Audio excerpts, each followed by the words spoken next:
Hello Kapikulandia! For today's video nga ni, magugulay nga po pala ako dyan ng langka. At yan ay hinimay-himay ko na dyan. Hindi ko na pinakita kasi ako'y nasugatan. Pasyensya na ho, aray ko.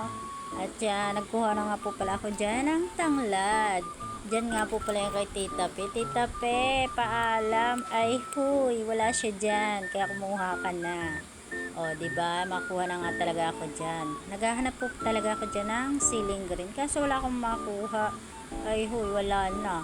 Naubos na talaga ng mangunguha. Pero hindi ako nagkuha nun. At yan, pabalik na ako sa bahay ni Mama. At babalikan ko na yung niluluto at baka mahibas na yung langka.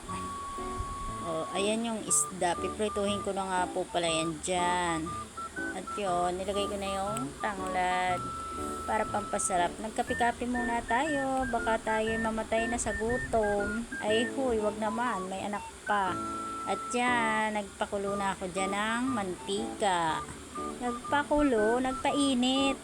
O yan, pinirito ko na yan dyan. At yung langka, hinahalo-halo ko. Habang hinahalo-halo, syempre may higup-higup ako dyan ng kape. Pampalakas ba? Habang nagluluto at nag-iintay kung ano ang kalalabasan na niluto. Charot! Huy, walang gayon. O yan, nilagay ko na yung kasi pag ako'y naluto ng mga langka, ng langka, syempre, ng langka ay ginaganga ko na nga po pala yung isda. Mas masarap yun, para liputok na lang ang ilalagay nyo. Ayan, naglagay na ako dyan ng liputok. Kaya amoy putok. Ay huy, hindi!